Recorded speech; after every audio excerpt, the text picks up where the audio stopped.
Hello, fictional. Welcome to the Fiction Series X.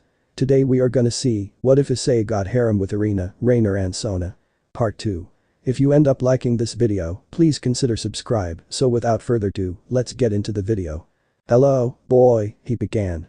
My name is Donaseek, try to remember that when I kill you. Issei sighed. Here he was, enjoying his sandwich. He looked up and examined his soon-to-be foe. Donaseek was a middle-aged looking man with short black hair and dark blue eyes. He wore a pale violet trench coat over a white dress shirt with a matching ascot, black pants and shoes, and a black fedora. Issei finished the last 2 bites of his sandwich as Donaseek simply watched on, slightly annoyed at being ignored. His wings burst out of his back and he launched himself into the air. He created blue light spears in his hand and threw it down at Issei. The boy frowned. What did I do to be interrupted like this at such a peaceful time, he thought. He recalled coming here after school, wanting to think about his next actions and his plans. He had told Raynare to go on ahead of him, giving her the keys to the house and warning her not to cook or the house might burn down. She had resisted, of course, not wanting to leave his side. He had sat down at the fountain in the middle of the park, ignoring the signs that informed others that the fountain was out of order. He was eating a ham and cheese sandwich with a sliver of lettuce. He smiled slightly, patting himself on the back for creating such a good sandwich. I wonder if I added some mayo. Don't say I didn't try to warn you, he started to mock as his spear was now mere centimeters away from Issei's face.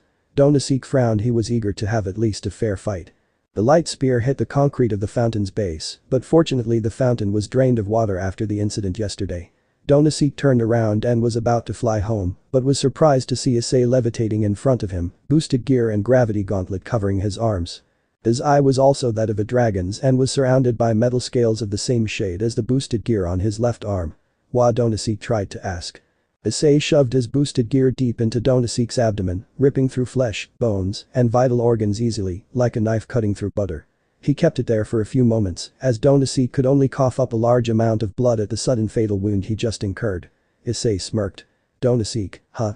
He nonchalantly spoke. Yeah, I'll try to remember. But I doubt it. Explosion. Issei landed on the ground, bringing up his gravity gauntlet and created a shield in front of him, a semicircle of purple energy that he used as an umbrella as blood and viscera rained from where Donaseek was just seconds ago. Issei dismissed the gravity gauntlet and used his now free left arm to get the unfinished sandwich from his bag and took another bite. What a mess, he remarked, slightly spitting out some of the sandwich still in his mouth. The following day was rather uneventful, Issei waking up with Raynare tightly embracing him under the covers. She was snoring softly and she was completely naked. Issei sighed, not because he didn't like it, in fact, he loved it, but because now he had to use a bit of his power in order to freeze her and slip out of her arm so that he wouldn't have to wake her up. He released Zekro's grip on her and he headed downstairs to find that his parents were already gone. He prepared some omelets and some tea and waited patiently for Raynare to wake up and come down. 15 minutes passed, still nothing. Unbelievable, he muttered. He brought forth his gravity gauntlet and said, mirror image, and an illusion of himself appeared in a cloud of mist in front of him. Go tell that lazy bum that breakfast is ready, he ordered it, and the illusion obeyed. He looked down at the sacred gear in his right arm, its purple jewel wasn't glowing just yet. You guys are still asleep, too? He asked. I'm awake, partner, Drake spoke up as he appeared on Issei's left arm with a bright flash. What is it? Oh, I was just wondering where you guys have been. You didn't seem to say anything, even after we killed that fallen angel from yesterday, Issei spoke. What was his name again? Donut something. Donaseek. One of the fallen that were allied with Raynare in her efforts, remember? I really don't. So he was one of hers, huh? I wonder if she'll be mad if I told her I killed him. The fallen are not very sensitive about loyalty, otherwise they would still be angels. Issei simply nodded and Drake disappeared along with the gravity gauntlet. A few moments later he heard running and heavy thuds here and there as Raynare almost fell down the stairs. Don't wake me up with your fucking illusions. She yelled at him. I almost kissed that one. Wow, what a mouth she has, Issei thought. Sorry, but I was feeling lazy. I made breakfast for us though, so why don't you join me? He greeted with a smile. Besides, you can't go to your first day of school on an empty stomach. After a leisurely meal, Issei headed to the bath. Raynare got into the shower with him, much to Issei's surprise, but he didn't really contest her. While they were showering, Issei blushed and tried his hardest to keep himself from ogling her naked body, which was Raynare's true form. She only turned into her Yuma form when she needed to blend in, like going to school. Raynare teased him throughout the shower, accidentally backing up to him and nudging him with her butt or by offering to wash his back with her breasts. This prompted Issei to berate her slightly, but Raynare simply giggled as she couldn't take him seriously with what was growing between his legs. They set off to school a few minutes after that, walking together with Raynare wrapped around Issei's arm as usual. And, as usual, this caused a stir among the people who watched in horror as the couple passed by. It was no different in school. During their classes Raynare would sit next to Issei and would sometimes snake her hand onto his lap, massaging it slightly. His face broke into a panic every time, it amused her. But their classmates looked at them, their eyes red in hate. Also, during the day, Issei ran into Kiba, who smiled at him and greeted him warmly. Issei let his troubles and worries subside as he wrapped his arm around Kiba's neck, engaging in the usual conversations that they had back then. Kiba reciprocated these conversations for a while, before he suddenly frowned and asked if Issei could take his arm off of him. Issei sighed slightly and complied, remarking, "It doesn't have to be this way." He walked away, slinging his bag off of his shoulder as Kiba stood there, mesmerized by the boy who got everyone in Kuo all worked up. The rest of the day went off without a hitch, classes being as boring as usual. Things got interesting when Issei was suddenly visited by Saji, who he greeted warmly. But Saji didn't seem to return the kind welcoming and even slightly raised his eyebrow as he asked how Issei knew who he was. Issei smiled like a fool and scratched the back of his head as he replied, "I don't suppose you'll believe it was just a lucky guess." Saji wanted to question him more, narrowing his eyes as he examined Issei. Then he announced that Sona and Tsubaki were waiting for him at the student council office. They walked towards the office in silence, Saji not taking a very good first impression of Issei. They reached the office and Saji opened the door for Issei, but said that he was not allowed to be in attendance. Issei took a deep breath and walked in. Sona and her queen, Tsubaki, had been sitting quietly for the past hour. Sona had called for Issei earlier today, but thought better of it, after all she is still the student council president and students' grades should always come first. When she dispatched Saji to get Issei, Tsubaki tried her luck again. "Aichu, I don't mean to pester you, but do you think that you could explain to me again why we're doing this? I'm having a hard time trying to wrap my head around the whole ordeal." Sona didn't bat an eye, her concentration still glued to the doors. "It's simple, Tsubaki," she began, "I simply want to find out what he did to me yesterday." "So he did do something to you?" Tsubaki lit up with anger. "I feel that he had no other choice, he was backed against a corner by not only the student council, but also by the occult research club," she reasoned. "Whatever it is he did I harbor no ill feelings, I merely want to understand how I let my guard down." Tsubaki slightly calmed down, before asking, "Then, Kaichu, why did you ask that only we be present? Surely having Saji and the others here will stifle any plans of his to make another move. I fear that having more of us here would only make him run away further." "No, we must be careful in dealing with this boy," she replied. "He's like a gazelle," she thought to himself. "A beautiful, graceful gazelle." Kaichu." Her queen interrupted her thoughts, "If I am not mistaken, you're blushing." "Oh, of course you're mistaken," Sona snapped back, "I have never blushed without the presence of my sister." She shuddered slightly at the memories of her sister's tormenting embarrassment. Tsubaki wanted to question more, but decided against it, feeling that her king was starting to act up again, becoming defensive and raising her voice. This isn't like her, she thought. She looked at Sona again and was certain her king was blushing. What on earth could make Kaichu blush? She wondered. Tsubaki frowned. "Kaichu, I trust you with my life. You know this, am I correct?" "Of course," came the reply. "And mine with you." "Then promise me that you won't dispense us for your own gain," Tsubaki hissed. "Don't make the same mistake as Ria's." Sona shot her a cold glance. "If you're inferring that I have taken a liking to the boy, you're gravely mistaken," she assured her. "I have always kept a professional mindset, yes. Constantly." "Then tone down the attitude." "Gladly, as soon as you do the same." "That's enough," Sona stood. "Tsubaki, you are my best friend and my queen. I have no intention of fighting you," she sighed. "But if you must know, I experienced a sensation that I never have before. My heart rate escalated, I broke into a cold sweat and my hands kept quivering." Tsubaki had now laid aside every bit of resentment toward her king. "Kaichu, is there anything I can do to help?" "For starters, you can help me narrow it down before our guest arrives." "Right. Would you mind recounting any other symptoms?" My chest felt warm, my hands were sweating, my eyes kept reverting back to the floor, and my temper was short. Strange, and when did these symptoms manifest themselves, or were they constant? "No, they were definitely not constant," she answered. "They seem to appear whenever I see Haidu. Or whenever he's mentioned, in fact." Tsubaki made a loud thump as she smacked her palm against her forehead. "Kaichu," she trailed off. "Have you figured it out, Tsubaki?" Sona asked, slightly surprised that her best friend beat her to it. "It's better if I told you after the meeting," she responded just as a knock came from the door. And it seems he's here already. Sona hesitated for a moment, wanting to ask about what the whole phenomenon was about. But perhaps it was better to discuss it after the fact in order to test if the symptoms return, she thought. She calmly sat back down on her chair. "Come in," she said. The door opened and revealed Saji and Issei. Saji made a slight gesture for Issei to come in and sit down, bowed, and made his exit. Issei tensed as he got closer and closer to the two officers at the desk until he sat down. Feeling the soft cushioning of the couch made him relax a little. He tried to seem uninterested, but in truth he was curious as to why they would call him to the office. That had never happened before. Sona and Tsubaki walked from their place at the desk and sat down on the two cushioned chairs opposite the couch where Issei sat on. "First, I would like to inform you that you are in no trouble from me or from the school," Sona began. Issei relaxed even more. "Good to hear. That being said, there is something that bothers me from our encounter yesterday," she continued. Crap, Issei thought. Oh? He tried to play the idiot. "What do you mean? Was it Yuma? She can be a handful, but trust me, she won't do anything rash, I'll make sure of it." "I'm glad to hear it, considering how she's a fallen angel," Sona jabbed. Issei felt a sinking pressure in his throat and chest. I see," he stammered, before managing a smile. "Well, guess I can't hide from you forever, now can I?" Issei stood and walked towards the window. Tsubaki was about to retaliate before Sona motioned for her to relax. "And what exactly have you been hiding?" Sona questioned. "That you somehow release more energy from your aura than even Ria's famed Lightning Queen? Or the fact that you somehow managed to convince a lowly assassin such as the fallen angel you brought here not to kill you?" Issei bit his lip. "Don't call her that," he mumbled. "Oh?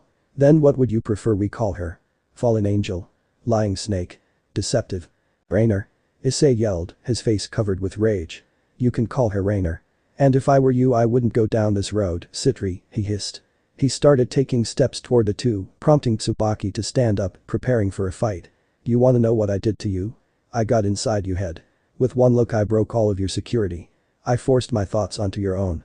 He kept getting closer, Tsubaki now readying her magic. She was frantically glancing between Sona and Issei, waiting for her king to give her the order. Issei got closer and closer until he was now behind the very seat Sona was sitting in. He leaned down to her ear, shot Tsubaki a quick glance, and whispered into Sona's ear. "Drop it. Even if I wanted to, you couldn't understand who I am. And if you insist on giving me this bullshit treatment, then I'll have no choice but to show you what I can do." Tsubaki interrupted him by hurling her foot toward his face, and Issei leaned back with it just a few centimeters from his chin. He used the motion to perform a full backflip, launching into the air gracefully. He planted his feet on the wall behind him, crunched up, and kicked off of it with full force, throwing himself at the queen. Tsubaki proceeded to summon her sacred gear, Mirror Alice, in front of her and prepared to use Issei's brute force against him as he came hurtling towards her. Issei smirked and grabbed the top of the mirror, using it to vault himself over Tsubaki as she could only watch in shock at his reaction time. He swung his momentum, using the mirror as a hinge, and delivered a double kick to Tsubaki's back, launching her at the wall where he was seconds ago. Her Mirror Alice dissipated as she weakly tried to stand back up, clearly shaken by the attack. Issei walked up to her back calmly and manifested his gravity gauntlet. He used his middle finger to gently poke Tsubaki's nape and she fell to the ground. Issei reverted his attention to Sona, who was still sitting where she was and watching him intensely. Issei brought his arms up and dismissed the sacred gear. "Sorry, my bad," he began to apologize with a grin on his face. "Didn't mean to hurt her." "It's quite alright, she deserved some form of punishment for disobeying me," she replied calmly. "And where does that leave us? Acquaintances? Acquaintances?" "Yes," she answered, standing up and brushing away some of the dirt that had landed on her lap. "Frankly, I don't trust you, but I wouldn't say that your intentions are all evil." Issei tilted his head to the side. "Then what was the point of all of this?" he asked sheepishly. Sona smiled. "To see what you can do." Issei dropped by the occult research club room, intending to offer his apologies for the recent mess that he's made and to explain himself. But no one was there, he made sure by using his eye to peer through the walls. "I wonder where they went," he thought to himself as he walked home. "They're probably out handling contracts. But wouldn't they at least leave someone to stay and look after the place? Without you, they're short on hands. That makes sense. I guess." Issei started walking back home, the darkness of night beginning to envelop him as he walked the streets. At one point, he felt awfully eerie, as if something was off with his surroundings. He took a closer look and realized what he had just walked into. "How are you still alive and where is Raynare?" questioned the fallen angel before Issei. She was a tall and buxom woman with long, navy blue hair that obscured her right eye and brown eyes. Her attire consisted of a violet trench coat top with a wide collar, a matching miniskirt, and black-heeled shoes. The trench coat top was open at her chest, revealing her large cleavage and golden necklace. Issei looked at her up and down for a few seconds, then turned around and kept walking. "Why, you little bastard," she said in anger. She manifested a golden light spear in her hand and launched it towards Issei, who simply sidestepped and kept walking. The fallen angel dashed in the air and appeared in front of Issei, trying to stop him from getting to the edge of the purple barrier she had erected before confronting him. Issei summoned his boosted gear and shoved her aside. The fallen angel tried to stab Issei with a spear from the back, but Issei sidestepped it easily once more. "You little bitch, I'll kill you," she shouted as she threw another light spear at Issei. Issei finally stopped walking and turned around. Without even flinching, he caught the light spear mid-air with his bare right hand. His blood started to ooze from the place where he held it, and in one swift motion he spun around, gathering momentum, and hurled the light spear back at the fallen angel. It hit her square in the stomach, making her curl up into a bloody mess on the road as she hit the ground. Issei approached her, wiping the blood from his hand onto a handkerchief. He had dismissed the boosted gear and was now looking down at the fallen angel at his feet. "I'm sorry, I didn't manage to catch your name," he said nonchalantly. She tried to answer, before Issei crushed her neck with his foot. I won't remember it anyway." The next morning proceeded as usual, and they were out of the house ahead of time. They were on their way to school and were passing by a park when they saw her. Raynare tensed and hesitated, but Issei marched on, even picking up the pace as he approached her. The girl was a pretty young girl with long blonde hair and green eyes. Her hair flows all the way down to her back, with split bangs over her forehead and a single strand sticking out from the top, sloping backwards. Her clothes were a dark teal nun outfit with light blue accents, a white veil over her head with light blue accents, a brown satchel slung on her right hip, and brown boots with black straps in an X-shaped pattern. She also wore a silver cross necklace around her neck. She seemed to be searching frantically around her, looking at every sign and sighing in defeat. As Issei and Raynare got closer, the nun approached them and almost begged for their help, but Raynare couldn't understand her. She was speaking in Italian. Issei didn't understand her either, but smiled and closed his eyes for a bit. "Yo, Drake. A little help here?" "Sure thing. And I was just wondering if you could take me to your local church." The girl's words suddenly started to translate in Issei's mind. "My name's Asia Argento." "Hello, Asia," Issei spoke fluently in Italian. "My name's Issei Haidu. We would love to take you to the church, but you might find it a little empty," he explained. Raynare looked up at Issei with a quizzical look. She didn't know what Issei meant by that. Asia looked at Raynare for a moment before speaking up. "Oh, you don't have to, you can just point me in the right direction." "Nonsense, now come," Issei assured her with a warm smile. As they walked, Raynare couldn't shake this feeling of Issei hiding something from her.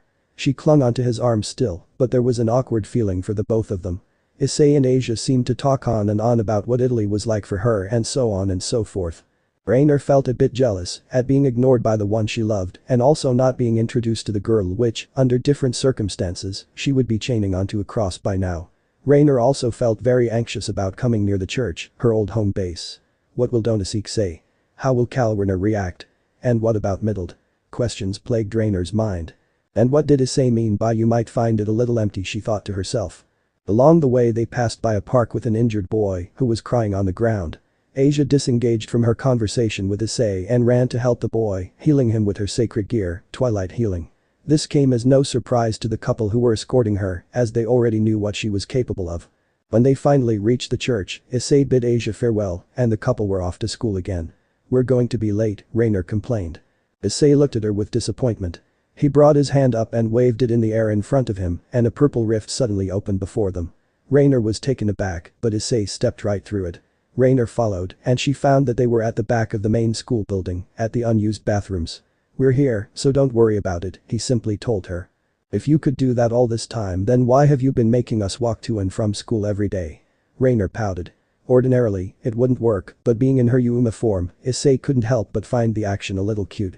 "I can't do that so often, it makes the dimension we're in unstable," he explained, "and it's hard enough already, since I told you and Azazel about what happened.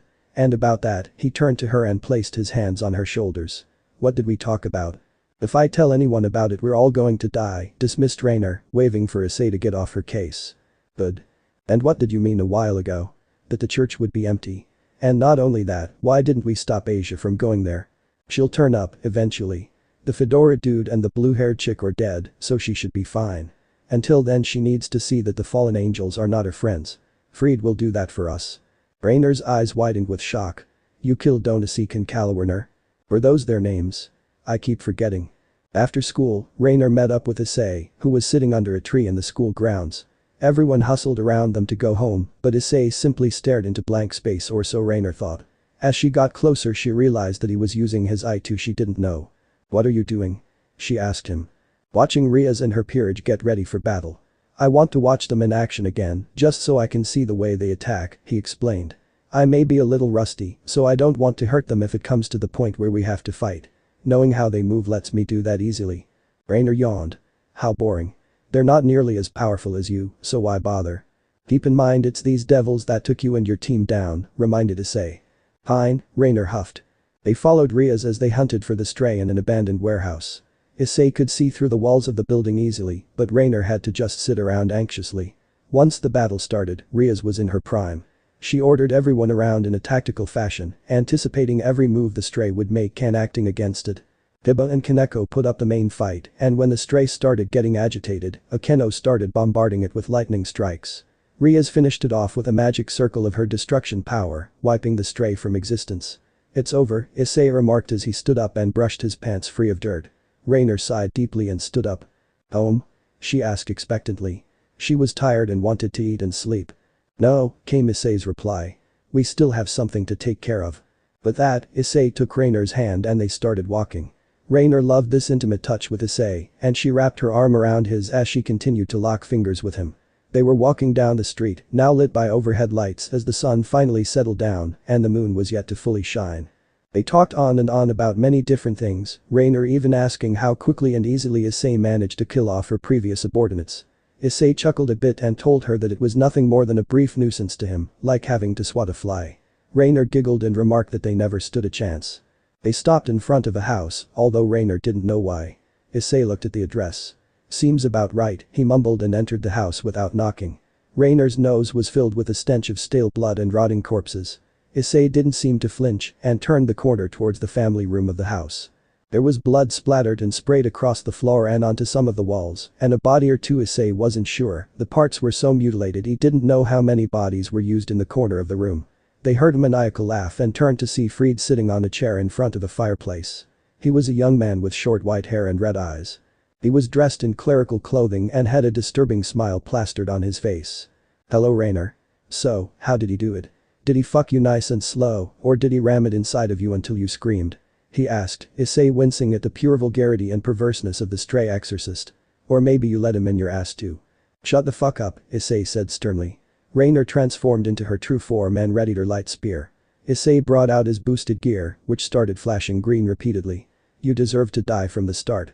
Oh, what a shitty attitude. Fried exclaimed. I'll enjoy ripping your tongue out. He shouted as he brought out his gun and fired at Issei. Issei dodged the bullet with ease and ran at Fried, bringing his fist up to bear. Raynor threw a spear at Fried, who manifested his light sword to deflect it. He laughed as he fought, Issei still running at him and Raynor throwing spear after spear at Fried. Is this all you bastards have got to offer? Raynor, I'm disappointed. Why would you betray us for such a worthless shit stain as this boy? Issei was now a foot away from Fried, who swung at him with his sword. Issei ducked under it and punched Fried in his stomach, his force making Fried lift into the air. Issei brought his gravity gauntlet up and pointed it at Fried. A purple flash enveloped the room, and Fried was now suspended in the air, still moving back slightly, although everything around Fried seemed to be moving slowly. The exorcist watched in horror as his finger took almost 7 seconds in order to finish curling up. He tried with all his will to fight, but Issei looked at him with disgust. Raynor also dismissed her light spears, knowing that the fight was over. Issei brought his boosted gear to point at Fried's chest, and the sacred gear started glowing green as Issei prepared to blast an explosion at him. They heard a scream at the door, and Issei turned to see Asia at the doorway, her hands on her mouth. Stupid bitch. Fried shouted at her. Help me. Issei couldn't bring himself to kill Fried in front of Asia, and he dismissed both of his sacred gears. When Fried dropped to the ground, Issei gave him a swift kick to the jaw and kicked away his light sword. Fried snarled and shouted at Asia once more to come and help her.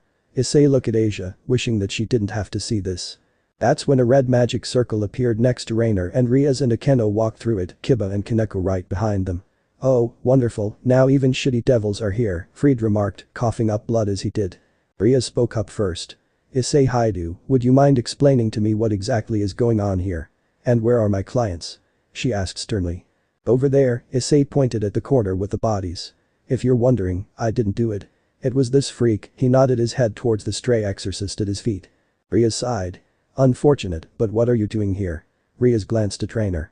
And with her? You must understand how shady and suspicious this all looks. Chuckling, Issei replied, it's only suspicious if you don't trust me, Boreas, he corrected himself.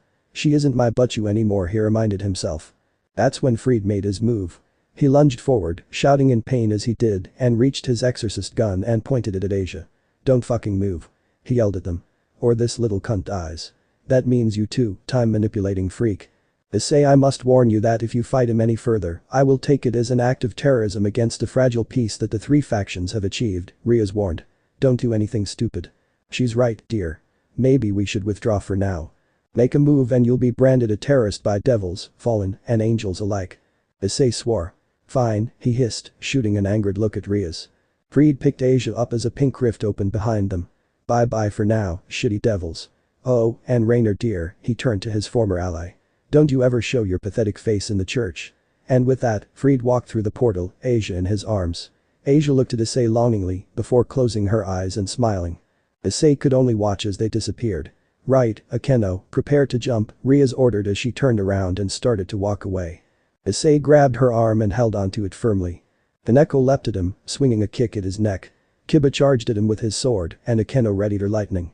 Issei snarled loudly, rage covering his face, and summoned his gravity gauntlet. He snapped his fingers and a wave of purple energy burst from him, freezing everything around the room, even Raynare, who was now readying a light spear.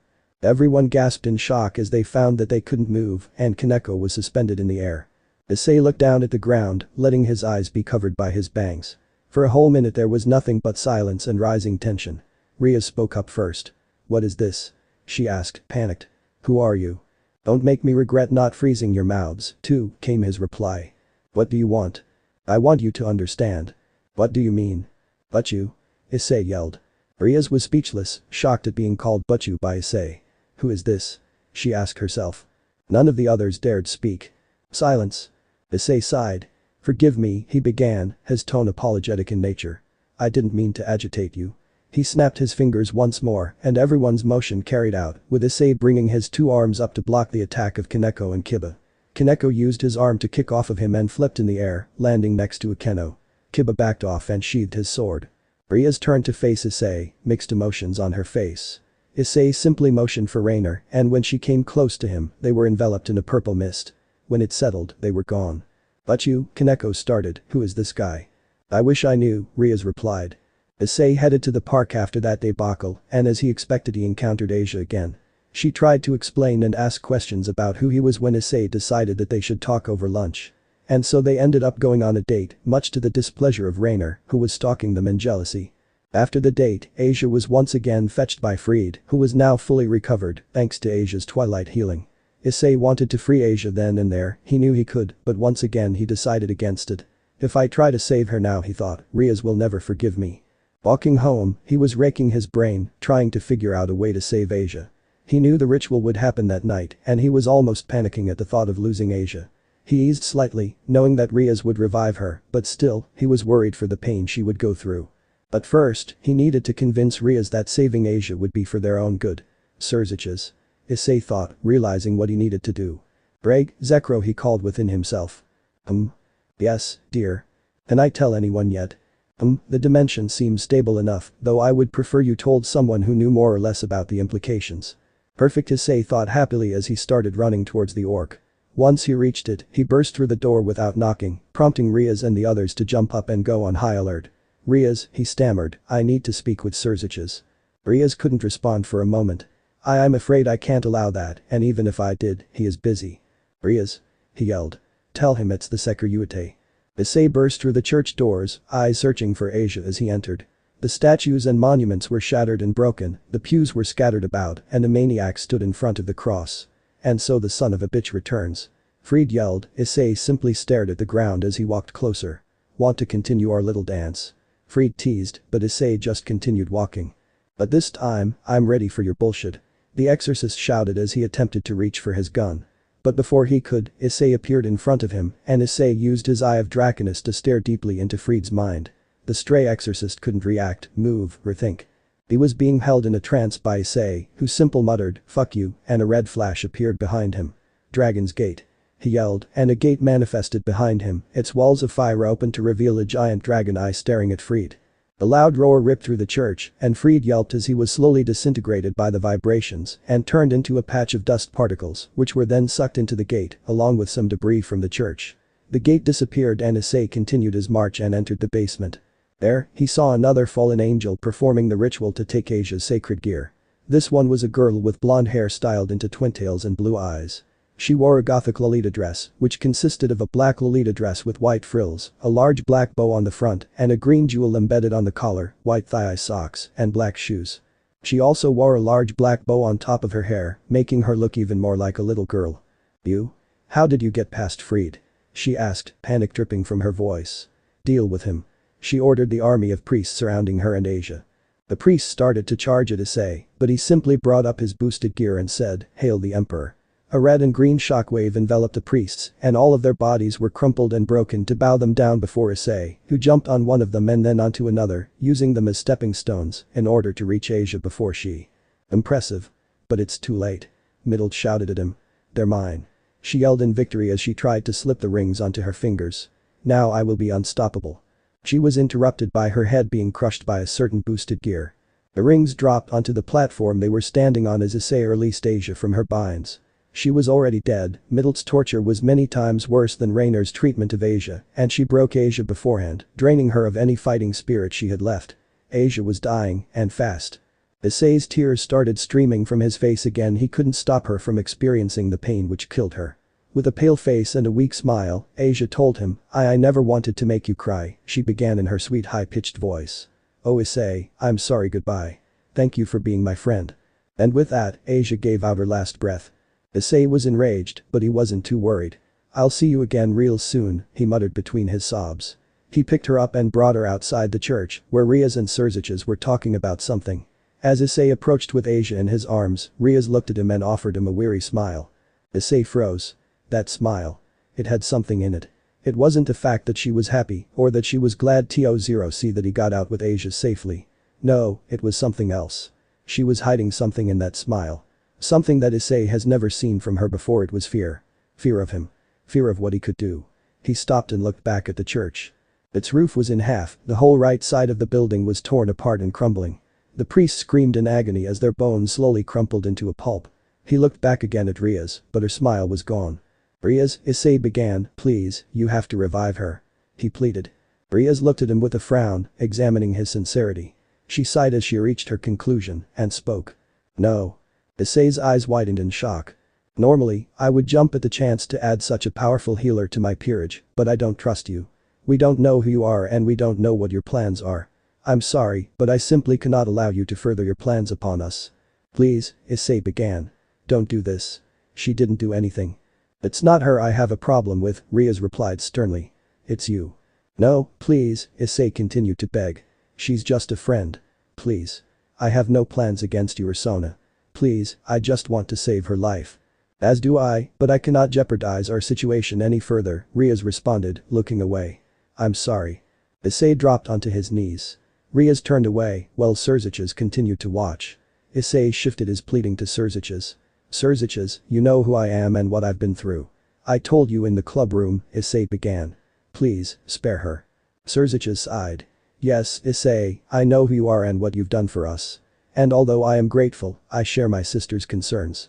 It is far too compromising to have someone you know in her peerage, someone who would willingly follow your every command. I am deeply sorry, and I hope you can find it within yourself to forgive me, to forgive us." Issei stood. He no longer begged and he no longer cried. "Where is Sona?" he asked in a cold tone. "Don't bring her into this," Issei began. "Shut up, Gremory." Issei yelled at her, making her stumble back in fear and revulsion. "Now, where is Sona?" he pushed. Riaz could not reply, throat caught in fear. Surziches frowned and turned to Issei. "She's in the student council room. You better hurry before that girl's soul is taken beyond the river Styx." "What do you mean?" Issei asked. "Jaren won't allow devils to reincarnate anyone who has already crossed the river Styx on his boat. We have a fragile relationship with Hades and he does not take very kindly to us." Issei tensed. "How much time do I have?" Considering she doesn't possess a fighting spirit, I'd say about 4 minutes. Issei looked at his phone. 10:32, he noted. He started to create a purple rift before him when Surziches stopped him. I wouldn't do that if I were you, he warned. Her soul may be saved, but her body will be ripped apart if it enters a dimensional portal. Issei's jaw dropped. I won't make it. He turned to his former king. Riaz, please.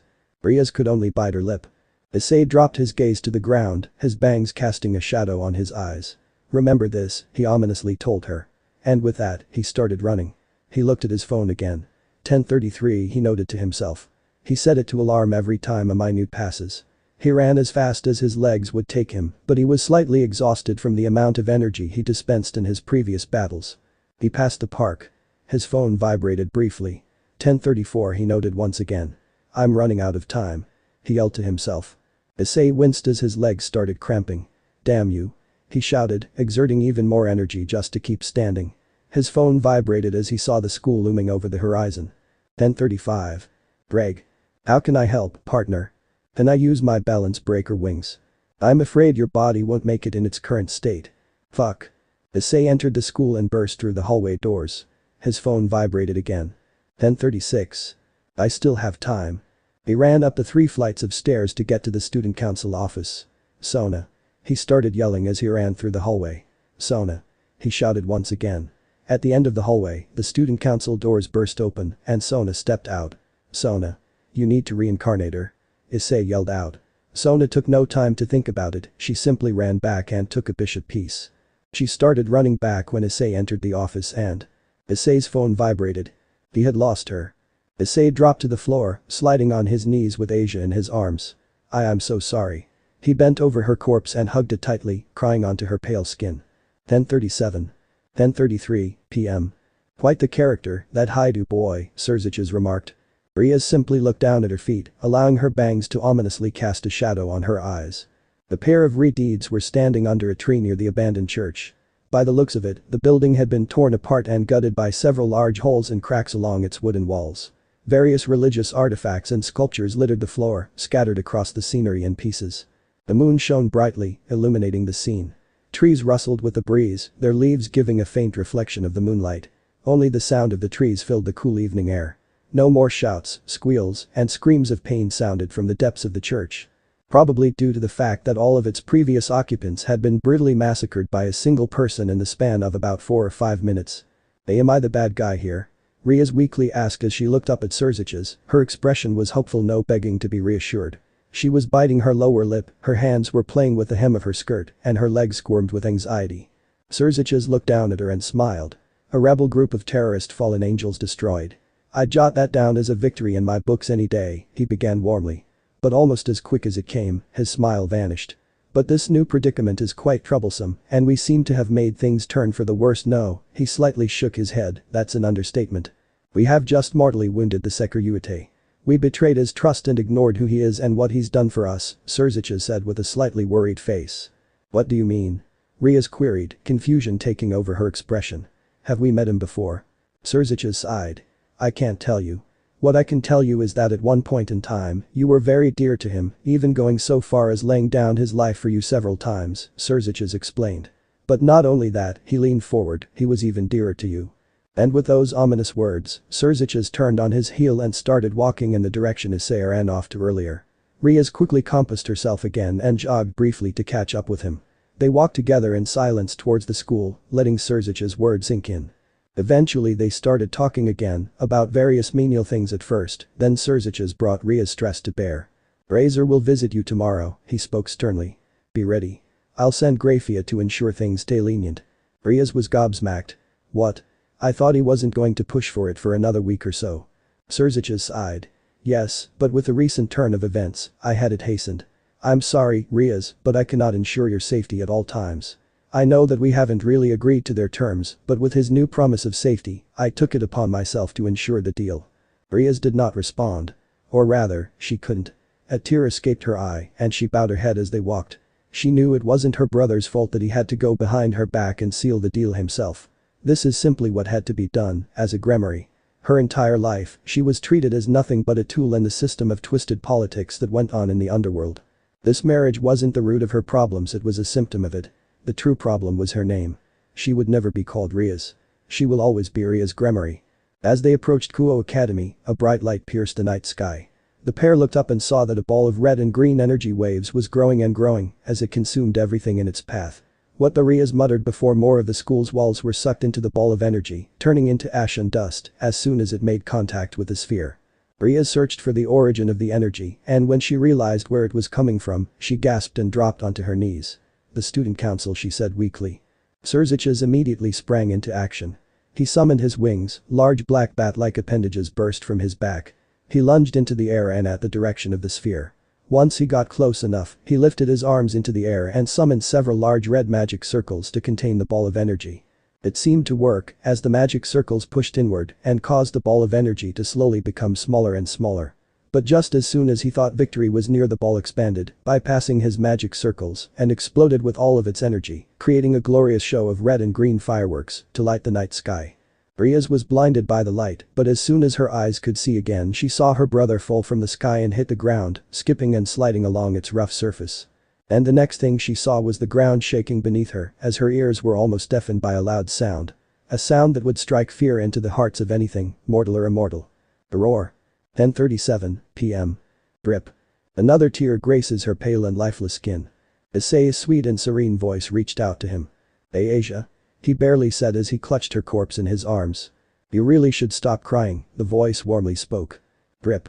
"Ayyenjay, I'm sorry," he hesitantly apologized. "Issei? Who are you talking to?" Sona asked, slightly worried. "No, I'm sorry for making you cry," the voice tried to comfort him. "Don't be stupid. This is all my fault," Issei rejected. "Aichu, what's happening?" Tsubaki asked with a trembling voice. Drip. "Oh Issei, I wish we could have been friends a little longer." "Ayyenjay, I do too," Issei begins to sob even more. "Really? Then why did you?" Drip. "Why did you let me die?" The voice suddenly screamed, giving Issei a mild migraine. I'm sorry," he winced at the harsh words. "Oh no, I'm sorry Issei, I didn't mean to lash out on you like that," the voice hurriedly said. "Aichu?" Tsubaki said, growing impatient. "Give him a moment, Tsubaki." Sona hissed at her. Drip. "You're right, I could've, no, I should've saved you while I could," Issei confessed. "I get it, don't worry. It's not entirely your fault." "What do you mean?" "Rias, she let me die, no, she made you cry, and I'll never forgive her for that." Drip. "Rias," he mumbled under his breath. "What? Did he just say Rias?" Tsubaki asked, shocked. "Rias," he spat. "Yes, Rias. She was supposed to be our friend, right Issei? Or was I wrong?" The voice asked slyly. "Rias," he muttered once more. Drip. "Rias," he shouted again, anger and rage fueling his words. Who is about to awaken?" a voice bellowed from the boosted gear that appeared on his arm. The words echoed from the walls of the room, shattering glass and disturbing the air within. Strong winds entered the room as the windows gave way, and they carried faint voices that whispered various chants. "Aichu?" Tsubaki cried out. The purple flash briefly enveloped the room, then the gravity gauntlet appeared on Issei's right arm. "Drake. What are you doing?" A frantic feminine voice emanated from the new gauntlet. "I'm the heavenly dragon who has stolen the principles of domination from God," the other gauntlet's voice continued to chant as the whispers in the winds began to get louder and louder. Sona could only watch in terror as energies began to siphon from the air around them and enter into the green jewel in the center of the boosted gear. Tsubaki tried to call out to her again, but the wind and its whispers deafened her. Tsubaki reached out to clutch Sona's arm before Issei's right arm, covered by the gravity gauntlet, grabbed Tsubaki's hand. "That help?" the feminine voice beckoned her. Tsubaki glanced at Sona once more. It seemed as if she was being held in a trance. Her eyes were wide open, her mouth was agape, but no words came out and cold sweat began to gather on her pale skin. Tsubaki closed her eyes and reluctantly ran to exit the room. "I'll be back," she muttered to herself as she ran down the hallway. "I laugh at the infinite and I grieve at the dream." Issei's skin began to morph and his bones began to break and reassemble themselves. "I shall become the red dragon of domination." "I will not allow it, Drake," Zekro warned. "Stop this. And I shall sink you to the depths of the crimson purgatory." "No!" Zekro shouted. The gravity gauntlet's purple jewel glowed and a purple flash of light burst from it. A ball of energy began to envelop Issei and then spread further and began to envelop Sona and their surroundings as well. Suddenly a red flash burst from inside the sphere of purple energy, overpowering the purple color with its radiance. The sphere continued to expand, its colors started dancing with red, purple and green. The energy that Zekro summoned seemed to battle over the juggernaut drive for power as the female dragon struggled to contain Drake's raw power. At the apex of its expansion, it all suddenly collapsed on itself, shrinking to the size of a marble. Everything that was encased in the sphere disappeared, leaving a circular hole in the building. But just as fast as it shrank, the marble of energy suddenly burst forth and it exploded in its wake. But in the midst of the thunder of the explosion, a roar ripped through the night sky, sending shivers down the spines of all those who heard it. 10:41 p.m. Haichu? Tsubaki shouted helplessly as she witnessed the explosion. Sona? Saji muttered in shock as the orange glow of the explosion spread across his face. Strengthening his resolve, he ran forward, shouting back at Tsubaki to follow suit. When they finally reached the clubroom, fire was eating away at the hallway which led to the door. But this time there was no door and there was no student council office, it was gone. A semicircular depression etched into the building was all that was left. Fire continued its onslaught, bringing down what it could as it crept along the walls. Tsubaki dropped onto her knees at the side of it. She didn't seem to care about the fire that was inching nearer and nearer her feet. She simply stared in shock as tears started to well in her eyes, blurring her vision and flowing down her cheeks. Some of them fell onto the floor and extinguished a bit of the flames. Saji, on the other hand, would not give up so easily. His eyes scanned the scene as looked darting back and forth, squinting to peer through the smoke, and finally he saw a slight reflection beaming at his eyes. His breath caught in his throat, realizing that he was looking at Sona's glasses. Searching the surroundings, he saw her arm, which was protruding from under one of the office couches. Backing up a few steps, he started running towards the crater. He dodged and ignored Tsubaki, who was still in a state of shock. Jumping, he dodged a majority of the flames below him, and he brought his arms up to a cross in front of his face, shielding himself. He landed on the floor below the room, fire all around him and chewing at his clothes. His skin started to singe and bubble as the fire had its way with him. He used all his pain to fuel his arms and began to lift with all his might. The couch was particularly heavy, as one of the ceiling beams had fallen on top of it. Good thing this couch fell onto her, he thought, or this beam would have crushed her. As the couch finally moved a few feet, he tried to pull Sona out from under it. His clothes were now catching fire, and his leather shoes started shrinking onto his feet.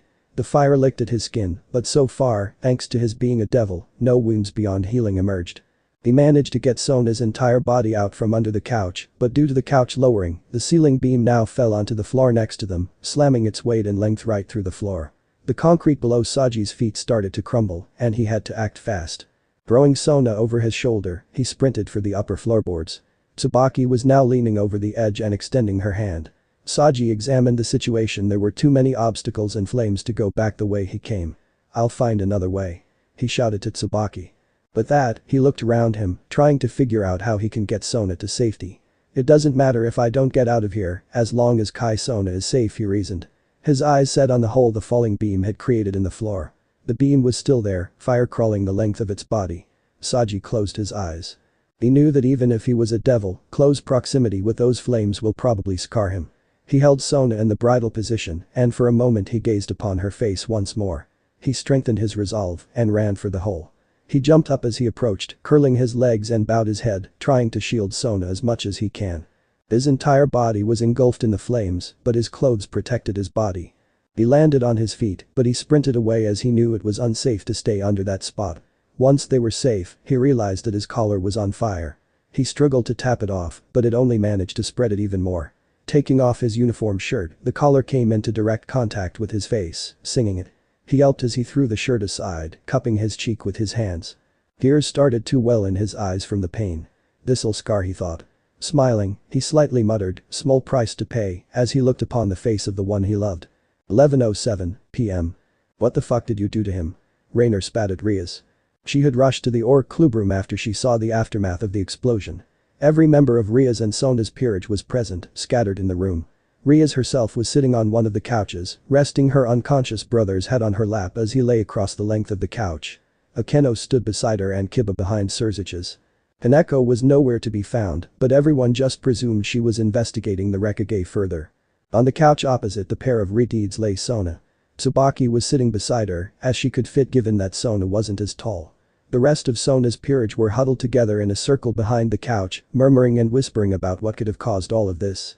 One of them was Saji, who would occasionally glance at Sona, and his face would brighten just a bit at seeing her safe. The burn scar rose from his right collarbone to his neck and just a little bit of his lower right cheek. Other than that, he was completely healed, which puzzled everyone. Why did Saji heal almost completely, and yet Sona, a pure blood, has not even healed half as much as Saji. Azazel had also showed up, worrying that more of his subordinates had gone rogue and tried to attack the group of devils. But he was relieved to hear that it wasn't of his kind's doing, but decided to stay and await Surzich's awakening to question him further. Many of the devils questioned his true motives for being there, and they were all on high alert. But in truth, Azazel's ulterior motive was innocently simple. He wanted to find out how the sacred gears had managed to create a burst of energy, enough to knock out Amau. He sat on the desk chair that Rias would frequent, much to Akeno's annoyance as she was already particularly hostile against fallen angels. And now the newest arrival had nearly broken the door's hinges as she barreled through and started shouting questions and curses at the group of devils. She only managed to get everyone to glare at her menacingly, except for Azazel, who merely chuckled and watched to see what she would do. "You better watch your tone," Kiba warned as he stood between her and Rias, "or we might have to shut you up in another way." He summoned two swords in his hands and pointed his stance at Raynare, ready to strike her down. The fallen angel in question merely scowled and drew out her light spear. She realized she was in her Yuma form and quickly changed to her usual body, dressed in her leather battle clothes that revealed way too much of her skin. Her red light spear growled and sparked with power, sensing the presence of so many devils in its proximity. Nearly all of the devils in the room got ready for battle as well. Saji looked particularly angry, his aura giving off enough killing intent to make even Azazel sweat a bit. Akeno switched to her shrine maiden outfit and the air in the room grew thick and humid as she gathered her elemental magic in her hands. All of Sona's peerage also drew their weapons or gathered their magic prowess, causing Raynare's eyes to twitch. "Fuck this," she muttered, "I'm getting my answer," she yelled. Everyone was about to charge at her before Azazel suddenly appeared next to her and he summoned his 12 black angel wings, causing a burst of wind to repel the devils. He mirrored their killing intent and uncharacteristically scowled, and his power aura alone could strike fear into the hearts of even the most powerful foes. After all, this was one of the few people who presumably had a hand in killing the mortal existence of God himself. Tension-filled silence washed over the room. Not a single person mover, their breathing soft and silent. But eventually Rias gasped, breaking the silence and causing everyone to revert their attention to her. Surzich's was now rousing from his slumber, and upon seeing the situation in Azazel, he laughed lightly, coughing towards the end. As lively as ever, Azazel, he finally spoke. His warm tone caused everyone to lower their weapons and relax a bit. Azazel smiled again, dispersing his aura and setting aside his drawn weapons. "I have to protect my kind, after all," he spoke warmly, "no matter how stubborn they are." He jabbed at Raynare, who slightly pouted at the words her former crush said. "In any case," Surzich's continued as he struggled to sit up, "it would seem that Issei did quite a number on me. Not a lot of people out there with energy enough to knock me out." He emphasized the word me, as he acknowledged that he was ranked highly among the most powerful beings in existence. Not out of pride, but innocently humble. "Ani-san," Ria said as she hugged Surzich's, nearly tackling him back down to his previous position. Surzich's laughed a bit and stroked Ria's hair gently. "Oh, did you really miss me that much? Well, news flash, but I'm not going to stop annoying you for the foreseeable eternity. Not to mention, Grafia would almost certainly find a way to yank me out of the depths of the void, just to kill me for leaving her alone."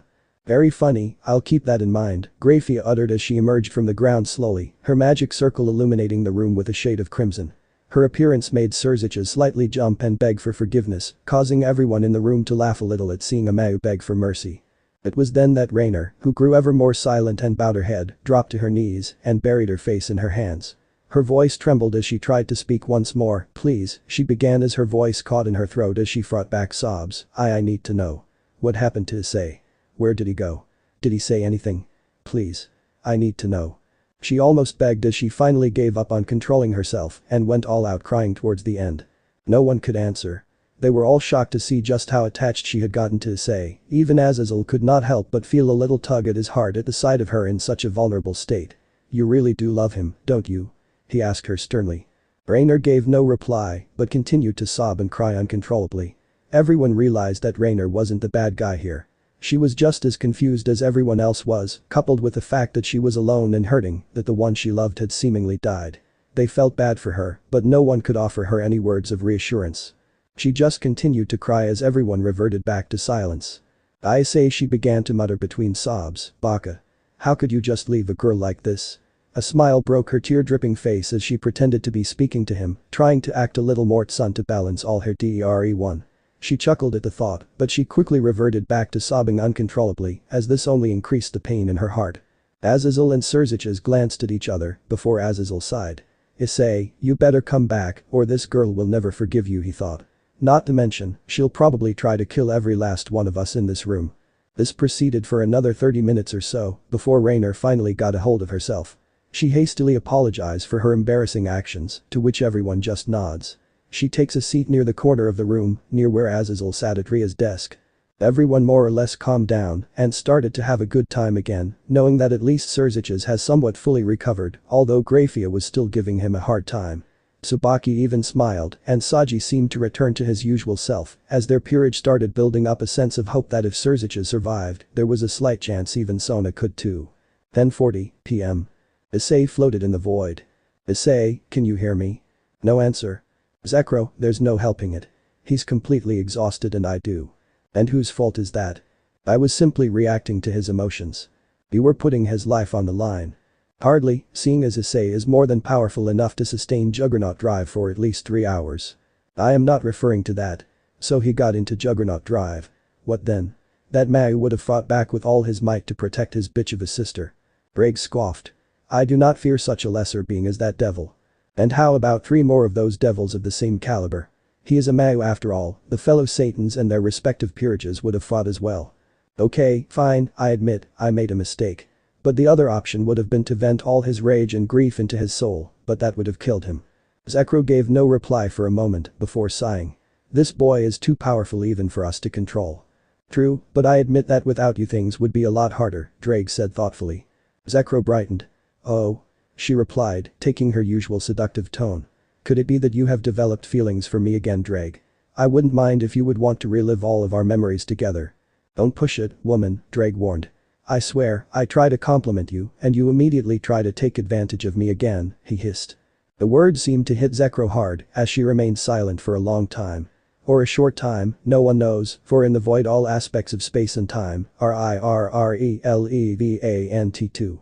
Was that how you saw our time together? She finally spoke, that I was just taking advantage of you? She asked. Her voice seemed to have a little more emotion to it rather than her usual hollow and seductive tone. It hinted a bit of sadness and what seemed like regret. Wasn't that the case? Drake replied almost instantly, not paying any attention to her voice. That was your job after all. These emotions of mine used to be so delicate and volatile. I fell for your trickery expectedly easily. Again, Zekro paused. Drake, are you saying what I think you're saying? Her voice hesitantly asked, you loved me? Yes, came the answer. I truly did and I thought it was mutual. I even got rid of my harem for you. But alas, it was all a hoax, an illusion that we were in love. I love you, Zekro interrupted. Yes, you mentioned that, Drake replied without thinking, but like I said, it was all fake and. No Drake. I love you. Now. Silence. Rumbles and muffled ambient noise surrounded the source of the two voices. Issei's body was drifting through the emptiness that only dragon spirits have been known to inhabit it. His uniform was tattered, almost torn apart from the Juggernaut Drive's transformation. His 2 sacred gears, the boosted gear and the gravity gauntlet, were plastered on his arm and its center jewels glowed as the 2 dragon spirits encased within thought and spoke just moments before. But as for the moment, the jewels dimmed as neither of them felt comfortable enough to speak. Around Issei's figure were broken pieces of furniture, scaffolding, and many other objects from the wreck. Both couch chairs of the student council office were floating nearby, as well as a portion of the coffee table. But the main couch was nowhere to be found, surprisingly. What seemed like an entire wall and floor was also near Issei, who was still unconscious. Occasionally some objects would collide, but sometimes they would bump each other and move apart, and sometimes the objects would just pass through each other. They seemed to phase by each other without breaking and just continue on its journey. But this wasn't surprising, as matter was irrelevant in the void. The painting was propelled towards Issei after hitting another object, but it passed right through his body. After what seemed like a few hours of silence, Issei finally showed signs of life. His body moved and his mouth let out a soft grunt. His eyes opened slightly and beheld his surroundings, the objects and the nothingness that reached out into eternity. The horizon was a colorful display of black, gray, purple, and golden yellow. The colors danced together and sometimes blended together, creating shades of the 2 colors and patches of bright light. The 2 dragon spirits noticed his awakening and greeted him. The usual "how are you feeling? And are you hurt?" phrases were asked, and Issei dismissed them all, assuring them that he was feeling fine, just a little tired and drained. But I don't get it, Issei spoke, if I couldn't even use balance breaker while I was running, then how could I suddenly use juggernaut drive? Juggernaut drive is fueled by more than strength or power. It is fueled by emotion. But wasn't my emotions while trying to save Issei winced slightly, trying to save ayyenjay weren't those enough? No.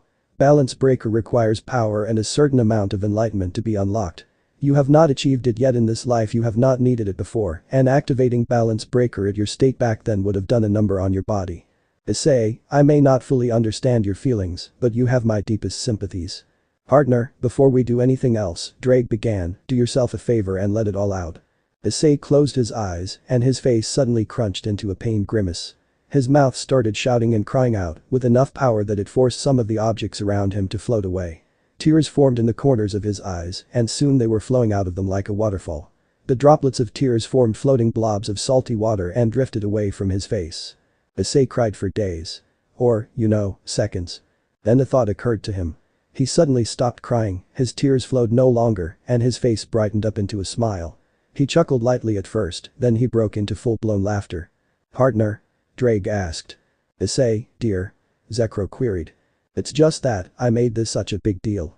I mean, I almost killed everyone, even myself, by going into Juggernaut Drive. Haha. The thought of it embarrasses me so much.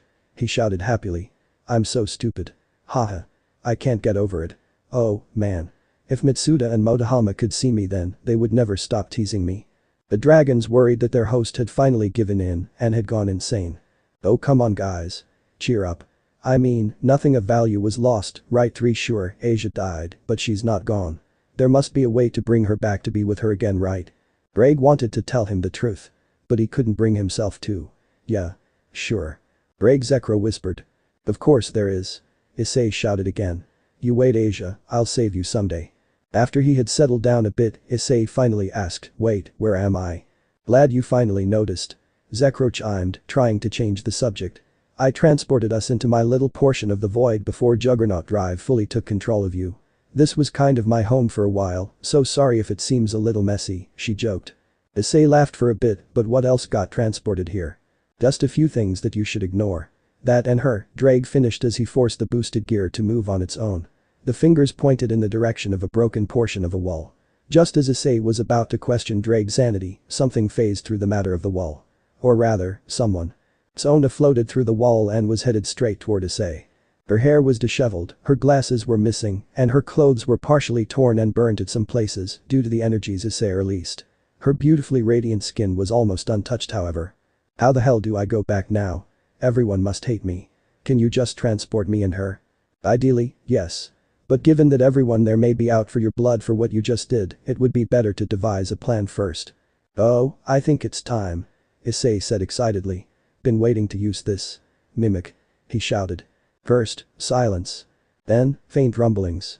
She opened her eyes, then instantly shut them once more when the purple light surrounding her blinded her with its radiance. She tried to sit down and rub her temples, she had a massive headache, but she soon found out that there was no ground under her feet. Her clothes felt light and her neck felt breezy. She opened her eyes once more, and this time the light didn't pierce her head, allowing her to take in her surroundings. Gasping as she did so. Please don't be too startled, dear, said an ominously feminine voice which seemed to come from every direction, and don't try to do anything stupid, you'd just be wasting your time. Of course, Sona could only ask, what is going on here? Do you not remember? Asked another ominous voice, this one masculine and resolute. Given the state of my surroundings, I'd say that a little memory loss is the least of my concern, Sona stated, referring to the debris floating around her. The feminine voice merely sighed and explained where they were, how they got here, when this all happened, and why she was there. Sona took it all in, quietly beepizing the details around her, from the pieces of the furniture from her office to the entire walls and floors of the building she was in a few minutes ago. She closed her eyes as she tried to stifle her headache, to no avail. Which brings us to our current predicament, the voice finished. And what does Issei Haidu have to do with all this? Sona asked, rather calmly. Your explanations did not add up. You mentioned an explosion and trying to save me as well as everyone else around us, but the source of which you failed to mention. As a matter of fact, I distinctly remember Issei Haidu being in my office when this happened, she continued, and please do not try to lie to me again, it's almost pathetic how easy it is to distinguish when you are lying. No reply came. For a long hour, no voices sounded and no words were exchanged. The rumbles of the space they were in, a pocket in the void, as the voice had tried to describe it, were the only sounds that resonated around Sona. She grew tired of waiting and opened her mouth to speak once more when she tried to push up her glasses, but realizing that they were missing she asked, "Where are my glasses?" "Little girl, I don't appreciate the tone," replied the male voice. "And I don't appreciate you belittling me. Whatever entity you may be, harboring me here against my will can and will be branded as terrorism by the House of Citri, and swift justice shall be brought to your soul by Serafal herself. I almost pity your fate," she spat in rapid succession, her words rivaling the noise of machine gun fire. The masculine voice let out a hearty laugh. "I'm stricken with fear, little girl, but believe me when I say that your little family of devils are nothing but flies in my path. I have sealed the fate of many such devils, all arrogant and underestimating me," he hissed. "And now look at what happened to them. Oh wait, you can't, they're too dead for that." Sona could only ball her hands into fists as she held back tears of rage. "I'm having no more of these outright insults to the honorable deaths of our ancestors. Who are you to say such profane and, might I say, outrageous lies? What is your name? I might spare you some dignity as I write it into the book of all those who died against the hand of—" "Enough already," the feminine voice interrupted her tirade. "Dear, my name is Zekro, and the one you are challenging is Dreg." Sona gulped. Then gulped again. "The Red Dragon Emperor? And the Black Winged Assassin?" she muttered shakily. "What is it that Saji always says in situations like this?" Sona thought, that's right. What the fuck? Issei felt strange. No, conflicted is a better term for it. He knew it would be rather difficult at first, but being transformed so suddenly into the body of Sona was challenging at the least. His head felt itchy and hair was prickling his neck.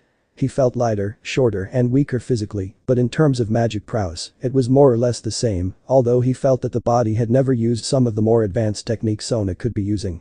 He had taken slight peeks at his surroundings, the orc room, and was quick to bepize the situation he was in. He saw Raynare and Azazel talking in the corner of the room, noticing the dried tear stains on Raynare's face and the uncharacteristically serious expression that Azazel was wearing. He seemed to be handing her something red, but he couldn't see it too clearly. He dismissed any thought of using his Eye of Draconis, as this would blow his cover.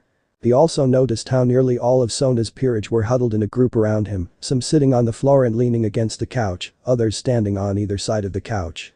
All of them were laughing and smiling cheerfully, drinking tea made by Akeno, and occasionally making worried glances at Issei. Serziches and Grafia were still going on with their banter, causing Riaz and her peerage to low. Riaz? Just the sight of her nearly triggered Issei's balance breaker. His entire body shook as he tried to remain calm. His fists clenched until his knuckles turned white and he broke into a cold sweat. His heart beat with rage, and it only got faster and faster. Of course, this didn't go unnoticed. "Hi Chow." Tsubaki's voice resonated from above Issei. Directly above Issei. Proximity dangerously close. It slowly dawned on him. This soft feeling on his nape and head. The smooth and warm surface his neck has been lying on. Issei nearly burst into the first nosebleed he's had in a while. His head was lying on Tsubaki's lap. And directly east from his head is the Holy of Holies that, should he violate in any way, would result in his death, Sekirute or not. "How bold of you," commented Serziches, "I hadn't realized how high your affinity was for this sacred gear." "I'd handled most of the basics," Issei explained. "More importantly, can you stop talking to me? The urge to punch your precious little face grows with every word that shoots out of that shithole you call a mouth, and I can't guarantee that I'll be able to stop it," Issei rapidly hissed with malice. Serziches simply smiled and turned his head to his wife, Grafia, and whispered, "Feisty, eh?" "I can assure you, my power is more than enough to stop it," Grafia retorted calmly, proving that even with that poker face she adorns all the time, she can still be extremely intimidating. Her hair started to float gently as her aura contracted and her power started emanating from her. Issei could only smirk and turn his gaze to Serziches with "You gonna do something?" "Look," which prompted Serziches to chuckle slightly and lay his hand on his wife's shoulder, getting her to calm down. "Now where were we?" Issei began. "Ha. Azazel laughed out loud, his body hunching over as he grasped his abdomen with his arms. I'm sorry," he said as he compassed himself once more, "I just couldn't hold it in any longer. To think a conversation between the Sekirute and a Mayu could be this comical. It's almost a shame Michael isn't here." Bekau. Grafia cut him off with a swift slap to the face. Issei rolled his eyes. "Anyways, if you don't mind, I'll bring her back." He got up from his position on the couch and stood in front of it. He walked a bit to a part of the room clear from any people and checked to make sure that they weren't conscious. "Zekro, you sure you got them all?" "Why of course, dear. All of them are suspended in limbo," Zekro replied as she appeared on his right hand. "Okay. Is she ready?" Greg materialized on his left hand. Yes. Can we get a move on? This pest annoys me. Issei made no attempt to reply. Instead, he held his right hand with the gravity gauntlet drawn in front of him and chanted, "Knock, and it shall be opened unto you." Tear. The air in front of Issei's arm contorted and started to wave around erratically. Slowly, a small crack appeared and it slowly enlarged vertically so that the bottom reached the floor of the room and the top was well above Issei's height. Issei brought his left hand up as well and slowly inserted both his hands into the crack. With a little resistance, his fingers were dug into it. Out of curiosity, he peeked around the crack and noticed that his fingers weren't showing up on the other side. He went back to his previous position and started to pull the crack apart, an emotion he sees a lot in movies where the character pries open the doors of an elevator. The tear offers little resistance, and after Issei had opened the crack wide enough for him to fit in, purple and golden light burst from the tear and illuminated the club room. On the other side was the silhouette of a person who floated closer and closer to the tear until it reached its hand out and grabbed onto the side of the tear and yanked herself through it.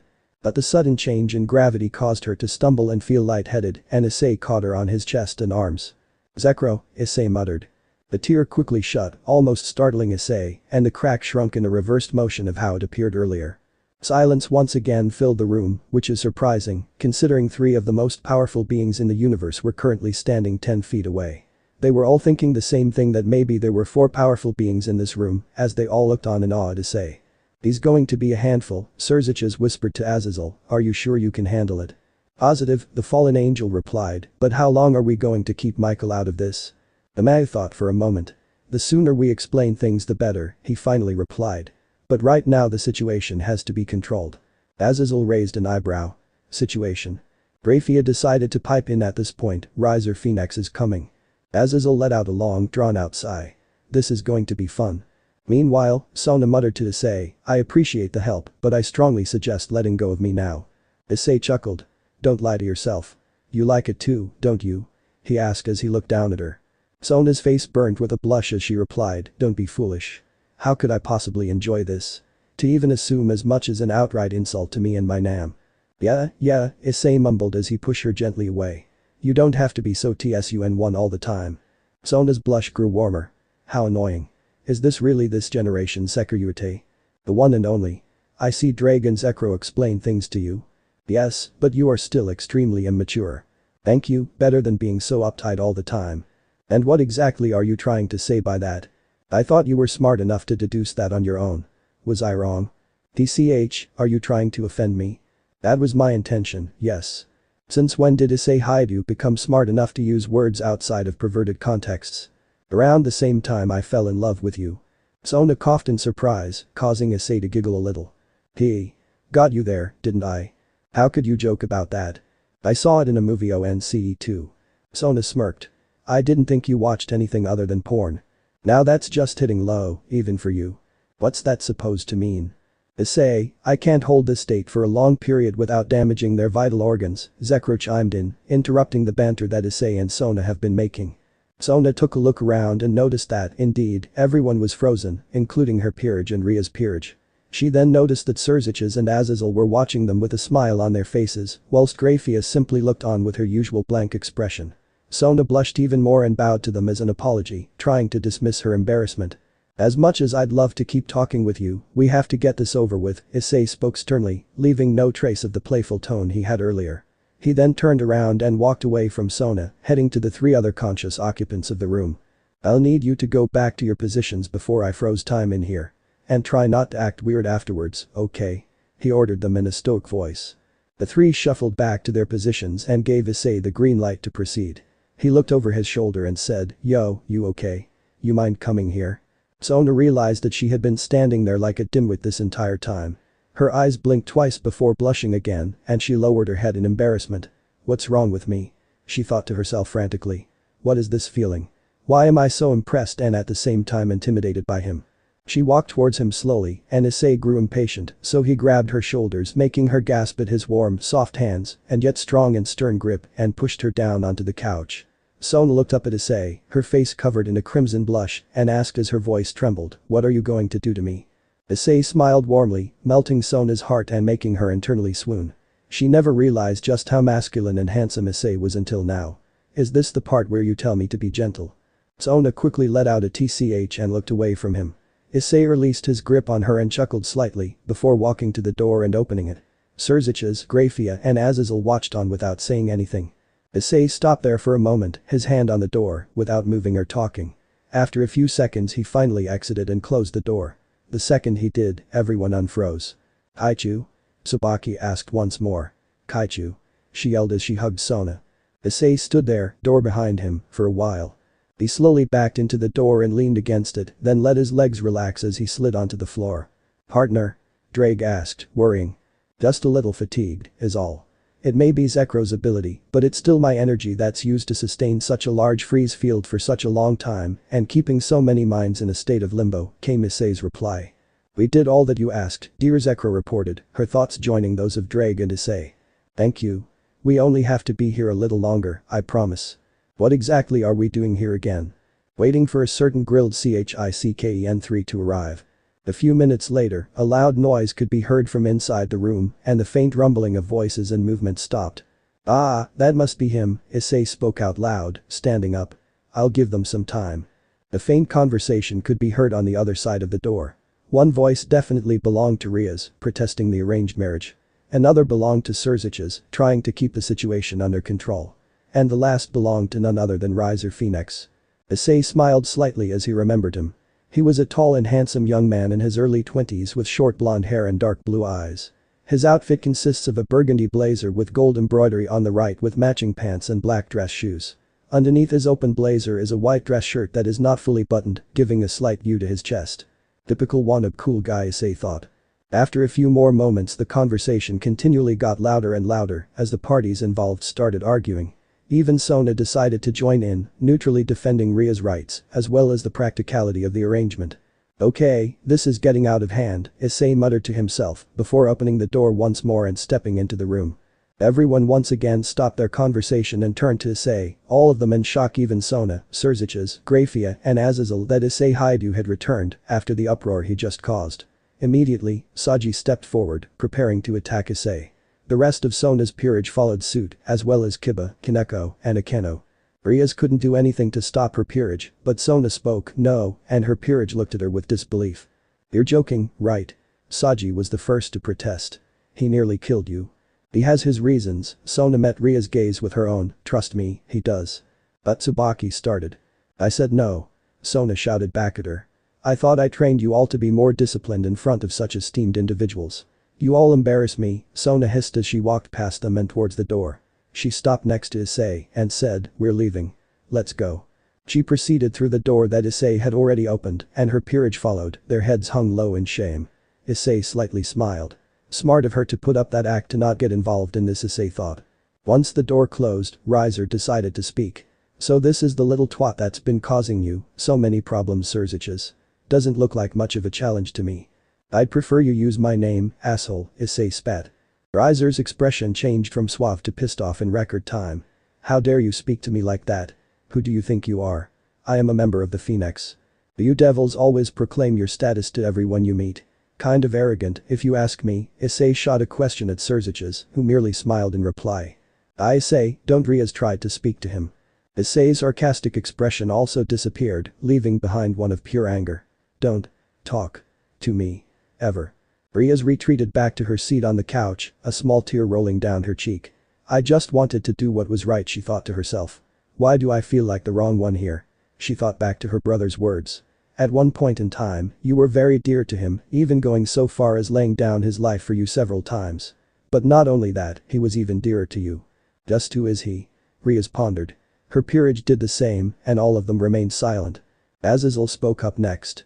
"I believe these matters do not concern me or my subordinate here," pointing at Raynare, who was still in shock at seeing Issei alive and well. "We will be taking our leave." Azazel took Raynare by the arm and almost dragged her out of the doors. "Issei," was all that Raynare could mutter as she passed by him on the way out.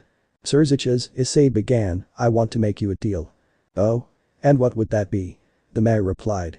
"I will challenge this." Issei glanced at Riser before turning to Serziches once more, "this pampered idiot, to a rating game." Riser laughed hysterically. "You need to be a devil to participate in rating games, and who are you to challenge me, you little twat?" Issei charged at Riser in lightning speed and threw a punch into his abdomen, sending the phoenix stumbling backwards as his fist engulfed in flames, preparing to counterattack Issei. "Why you little," Riser began. "Enough," Grafia announced, and both parties ceased their fighting. "Go on," Surziches told Issei. "Have Ria's fight Riser first. She deserves a chance to fight for herself," Issei explained. "And if she wins, you and I won't have anything to talk about. And if they lose? Make me a devil. A night piece would do." "Ambitious, asking the Mayu himself to grant you such a wish. And what will you do in turn?" "I'll take on Riser's entire peerage." "Issei motherfucking Haidu." Raynare's voice cracked through the evening air. Her cold voice made the night seem colder than it did in winter. She stood there, in front of the door to her house with her arms crossed. Issei gulped as a shiver crawled down his spine. He had never thought that he'd be afraid of Raynare's Yuma form. He realized that he froze and continued to walk towards their door towards her all the while looking away and scratching the back of his head. "Hey, Rara," he began. But of course, he didn't finish. He was prepared for it, or so he thought. He had known that she'd be mad enough to at least punch him or kick him. Or both. He knew that the moment he got home, this would happen. Oh well, he thought, it's nothing I can't take, it's just a punch or a slap or. Her lips finally rested on his, latching onto his lower lip with hers. Issei was surprised after all, he had expected her to be mad, who wouldn't after that greeting. But why is she kissing him now? He looked at her face, and surprisingly it had tears gathering in their corners. He stared on, mesmerized at how cute she was right now. Then one of the tears flowed down her cheek and landed on their lips. He could feel the salty taste interrupt the sweetness coming from her mouth. Man, she was good at kissing. Well, she is a fallen angel, after all, he thought. Eventually Raynare parted from him, panting slightly. Issei understood, though. She had come onto him with such passion that he was almost suffocated. For some reason, she was especially clingy in those few moments, almost as if she wasn't the same person. If it were any other time, she would have definitely punched him by now, at the very least. Once, she beat him half to death for leaving her alone in a mall as a prank. Never again, he thought as he shuddered from remembering. But that aside, Issei was really surprised that she hadn't hit him yet. Maybe something's wrong. Is she sick? "Yorere, are you okay?" he began. But of course, he didn't finish. Raynare, in a split second, transformed into her true form and threw a gutter punch into his stomach. After he bent over in pain, she grabbed him by the collar and threw him behind her, onto the steps of his house. He tried to stand up, but she immediately grabbed him again and threw him into the house. She closed the door behind her and stepped onto Issei's back. Now pinned, Issei was still grunting from pain as Raynare performed a scissor kick to his ribs, exerting just enough force to make it bruise, but not enough to break anything. This caused Issei to face up again, but he didn't even have enough time to react as she grabbed him by the collar and threw him against a wall. Issei struggled to keep his legs under his feet, using the wall that was now at his back to support himself, but Raynare summoned a light spear and used it to pin his shirt against the wall, narrowly missing Issei's neck. Holding the spear in her right hand, she was about to punch him with her left, but stopped midway. Every inch of her body wanted to punch him, hell, maybe even two, but she stopped. A pain pierced her heart. A deep prickly pressure that was building up in her chest. She looked at his face, expecting a look of disgust, hate, or anger, anything that looked even slightly hostile. But instead, he was looking at her with one of admiration. His eyes were soft and warm, and his eyebrows were drooping to the side. Not a single wrinkle of anger, nothing. His mouth was edging upwards on both sides, creating an unbelievably handsome smile. That was, until his lips suddenly parted as he coughed up blood, quite violently as he did so. But right after he finished, he smiled again. He didn't even push her away, he didn't wipe the blood. No, instead, he let it flow down to his shirt, leaving a crimson trail down his chin. His expression suddenly changed to one of concern, and he tilted his head slightly, which made his cheek come into contact with the light spear, burning his skin slightly and causing him to wince.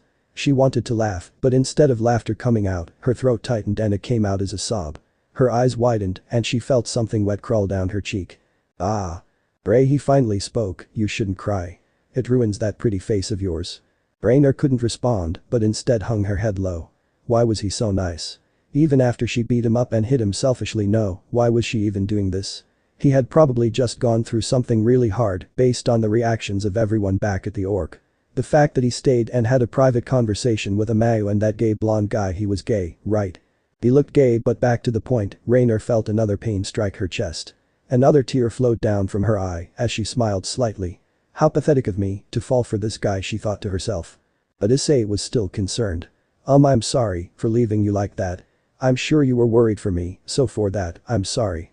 I shouldn't have left you alone like that, I should have told you, and I should really depend on you more, that's what you want to hear, right? He frantically apologized. But of course, he didn't finish. Baka, was all Raynare muttered before she planted her lips on his once more. Issei and Raynare spent the next few minutes kissing and embracing each other passionately at the doorway until Issei's parents came home and interrupted them. After that, they went up to his room, but they had no intentions of going as far as intercourse. Issei sat at the head of the bed and Raynare sat near him. What happened, Issei? What do you mean? Raynare sighed. She didn't want to bring it up, but she had to. Asia. Issei. Asia was killed because of me. I tried to save her. I wanted to. I knew what was going to happen and what needed to be done. But I just. Raynare could only hold Issei's hand as he continued. I wanted to do it my own way, you know. I was too greedy. I wanted the best of both timelines, where I was with you and Asia, together we would be living here happily. I was a coward, too. I was too scared to do anything that might change how things became last time. I just wish I should have asked for your help. Or anyone's. This would have been so much simpler. Why didn't you? Because in a weird fucking way, I wanted to save her alone and be her hero all by myself. I wanted her to look at me and smile and say that if it weren't for me, she wouldn't be alive. You know how good it feels to be told that you made a difference in the world. That you were a hero. Shit. I just want to make a difference. I thought I finally could with this new power. Issei, there's no harm in asking for help. I did a little too late. They didn't even help her. They did nothing. They watched her die. Calm down. Ask for help. They shat on any hope I had of saving Asia. It's their fault. Theirs. Issei, you're scaring me. Raynare whimpered. Issei was brought out of his rage by the sight of Raynare tearing up, cupping his hand with both of hers and placing it on her chest. He looked at the mirror in his room and saw that his eyes had changed into. I am sorry, Issei said as he hung his head, reverting to normal. It's fine, Issei, I want to know, too. She died thinking that I was her hero when I was the one that let her die. I know it. If I had done something sooner, we wouldn't have had to rely on those fucking devils, but I didn't. I shouldn't blame them, I know that. But it just hurts me and angers me that even when I explained everything. I'm sorry, Issei. I should have tried to reach out to you. I could feel you struggling, but I was too proud to ask you. I wanted you to come to me to depend on me. I didn't want to come off as needy or desperate or clingy. I'm sore. Issei kissed her once more, briefly. It's not your fault, Ray, he said with a smile. Is there anything we can do? Haha. Issei. Of course there is, there has to be. Right. Raynare hugged Issei until he fell asleep, crying into her shoulders as his tears started to fall and wouldn't stop. The moonlight shone through his window and lit up every tear as it rolled down his face and onto Raynare. One was hurting, the other guilty. Both were broken. I love you, know that I'll always be here for you even when you do stupid shit like this, Raynare muttered into Issei's chest. Issei smiled at the comment. Yup, this is why I love this girl, he thought. I love you too, was all he could reply before both fell asleep. As expected, Riaz and her peerage were left no choice but to engage Riser and his peerage in a raiding game. Riaz and company spent a few weeks preparing and training in the mountains, doing anything they could to get ready. They made strategies, planned attacks, everything. But somehow Issei knew for sure that they would lose. The odds were against them, even in the last timeline. Riser had many tricks up his sleeve that were both dirty and unexpected. His peerage outnumbered Riaz and had more experience with raiding games. Issei couldn't care less about that, though. Because right now, he's facing his greatest enemy. And from there, we transpose all terms of x to the left side and all constants to the right side. Now simplify both sides of the equation and solve for x by removing the coefficient and algebra. God, why didn't you give me super intelligence or something? Issei thought. School went by normally, with the only difference being the absence of Riaz and her peerage. Issei was struggling with his studies and he had no one to help him because Raynare was busy with kendo. Yes, she joined the kendo club. Issei protested at first, saying she didn't need to, but Raynare insisted that she needed to train harder to protect him. He couldn't help but chuckle at the thought of her trying to protect him, but he appreciated her feelings and didn't argue anymore. Mitsuda and Motohama are acting as if Issei was never their friend, with them ignoring him and all his attempts to talk to them. Issei sometimes catches them glancing at him with suspicion in their eyes, but he could never figure out why.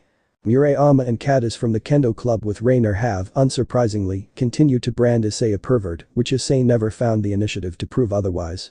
Aiko also attends class with Issei, but she is a perverted introvert that nobody talks to. Issei can't help but feel a slight pain in his chest when he sees Aiko all alone, with the absence of Asia.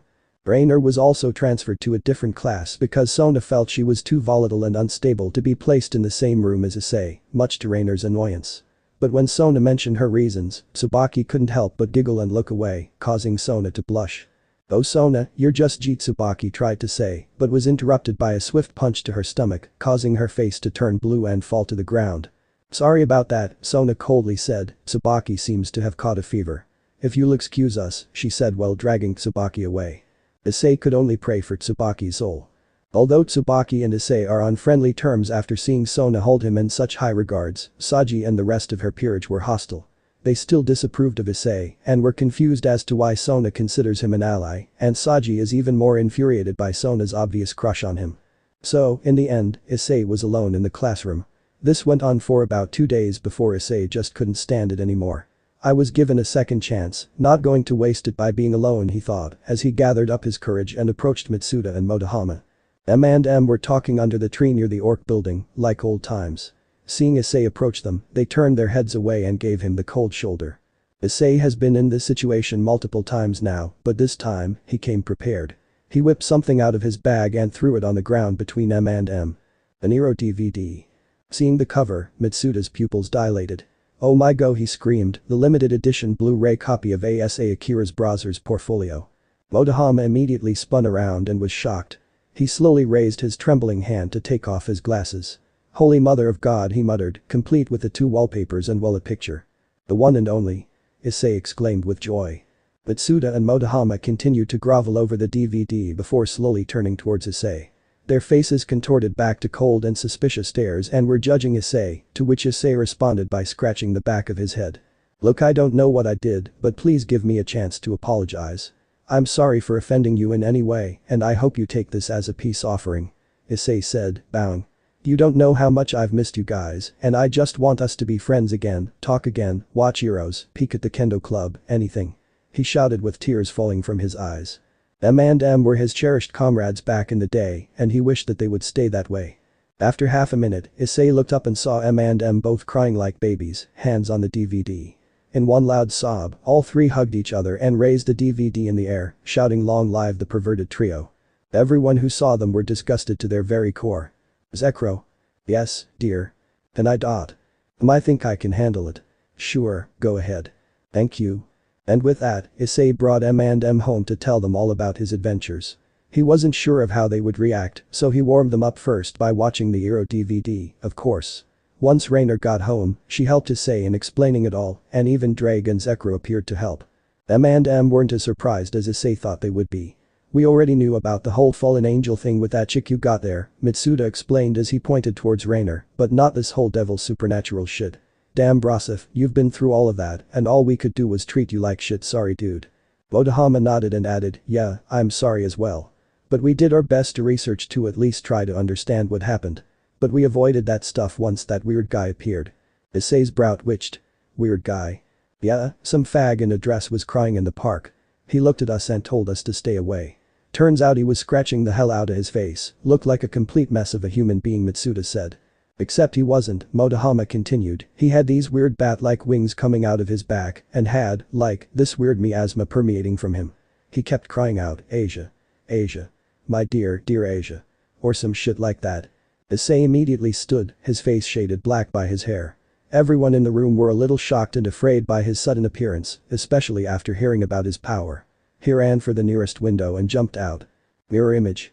His body was engulfed in mist. Soon after, he landed on the roof as 4 of his clones scattered to different areas. "Partner, are you sure about this?" Drake inquired. "Whoever that guy is, he knows Asia. He might know how to save her. But still, we don't even know who this guy is." Issei thought for a moment. "Yeah, but there's an old geezer who would know," he said as he opened a tear in space and crossed through it. A few moments later. "Yes, a young devil did step into this area, I felt it 2 days ago," Azazel explained. "I know where he is, but I can't distinguish his identity, seems his aura is too chaotic." "Great, then, can you help me find him? You can probably recognize him when you see him, right?" Issei asked. Azazel smiled cunningly. "Yes, I'm sure I can handle that for a price." Issei frowned. "Boosted gear." Issei grabbed Azazel's crotch using the boosted gear and immediately the gauntlet started flashing green as boost sounds emanated from it. "I don't have time to play games, Azazel." Exiting a tear, Issei and Azazel step onto the ash and ruins of the old church. Skeletons of the deceased mages and fallen angels littered the ground. "He's definitely around here somewhere," Azazel muttered, searching. "Then let's have a look around," Issei said. Issei began walking amongst the ash, kicking into the ground here and there to check for any hollow places. Both Issei and Azazel were kicking and pushing debris aside, searching for any clues as to where the mysterious person was. Suddenly, Issei stepped on something that made a metallic noise. Looking down and picking up the item, he recognized it as Fried Selzen's exorcist pistol. Could be useful, he thought as he pocketed it. They were searching for another minute before Azazel called out to Issei. "There seems to be some sort of magic circle here. It's definitely a summoning circle, but the insignia and emblems are strange. I haven't encountered such inscriptions before." Issei gave no reply, but eyed the magic circle suspiciously. Summoning the boosted gear, he placed it over the magic circle. "Drake, can you feel anything across from this?" "Warmth, no, heat. Lots of it. Growing stronger and stronger." Azazel's eyes widened. "Issei, get bah." Boom. End of the part 2. So how was this story? I hope you like it. And if you like it, share this story with your friends and like the video too. And don't forget to subscribe our channel for daily awesome fanfiction. Okay, it's time for me to go. Bye bye.